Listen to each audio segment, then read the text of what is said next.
Welcome back to the Rare Book Views channel, where we hopefully are going to show you some looks of some great rare books and some rare thoughts on books. Hopefully buy some books at rare prices. Today I am going back to a bookstore that has been closed for a pretty long time, since before the pandemic. It's in a library and the library's been closed. It's a pretty good bookstore. It's a charity shop for the library. People donate pretty cool stuff. It's in an area where people have, there's some certain genres that you find there more often than others. You find some good fiction. I've found some really good sci-fi, some really good history, and then every now and then some rare books. Since they rebuilt this facility a few years ago, they completely leveled it and rebuilt. The bookstore has been on a comeback. So the shelves, last time I was there, were about a third full. So it'll be interesting to see, have they been restocking? Is there going to be new stuff? So I'm excited to take a look, and let's go see what we can find.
Okay, that was a successful trip to the bookstore.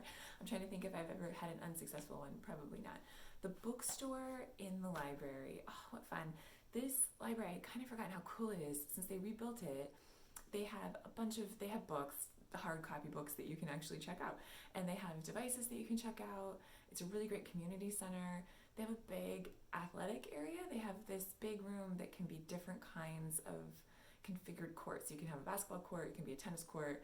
They have an elevated track so you can run around and watch people, and you can check out from the front desk where you do your book checkouts. You can check out a basketball, and I think that's really neat. It's a very cool vibe going on in there. So the bookstore, I was pleased to find they have filled up some of the shelves much more since the last time I was there, and it was fun just to be around the books. And I did find some cool stuff. I found something that's going on the present shelf, so I can't show you that. I did find a couple books on my fiction list. I always have a couple series going where I'm just looking for the next book in the series. If I can find it at a bargain price, that always makes me happy. So I got the next book in the Laurie King Sherlock. I want to say this is sort of Sherlock Holmes fan fiction. This is reimagined if he had a female companion who was also a detective. I think they're written really well. They're really fun. The historic research is pretty good. The problem solving is really fun. And this one, I want to say is number 4 or number 5, and it's hard to tell on the covers. There's no, but it's in the early-ish ones, and this was $2, which is great. And Jacqueline Winspear, this is the next one in her series, also about a woman who is a detective. This is 20s, 30s England. She's a little hit or miss for me. Some of these I think are a little bit drier than I want them to be, but as we get going in the series, she's definitely coming along, so I think I'm going to enjoy this one. Was also $2. I am actually going on a trip soon, and I love to have a trade paperback mass market, so the small ones. I like to have these kind when I'm traveling, because the plane trip is going to be pretty long, but I might read the whole book in the flight, and then when I get there I can just leave it with someone, or maybe take it to a used bookstore, which is a great reason to need to visit a used bookstore when you're traveling.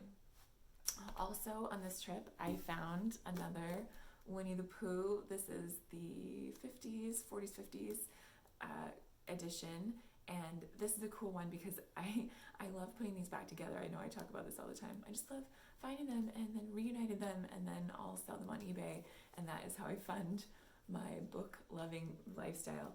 This one was $3. If I can get all four for $2 or $3, that would be maybe 12. They sell for anywhere from 15 to 20. This one, with the dust jackets, in good condition, could be somewhere in that realm. So it'll help me out a little bit. And then I found something by John Bellairs. I love John Bellairs so much.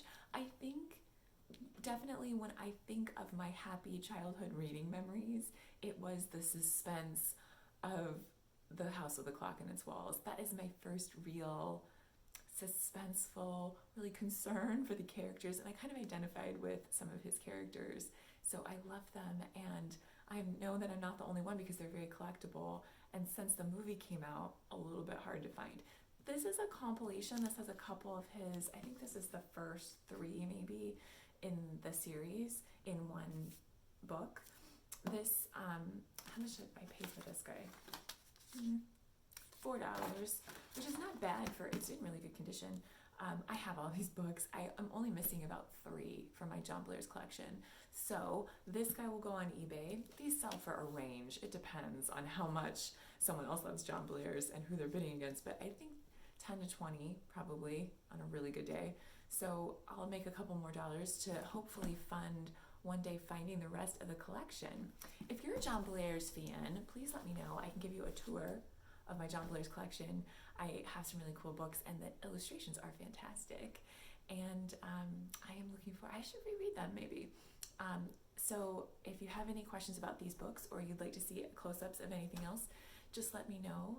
And thanks for watching. If you like this video, please like it and subscribe it and let me know so I can make more of them. And have a great read.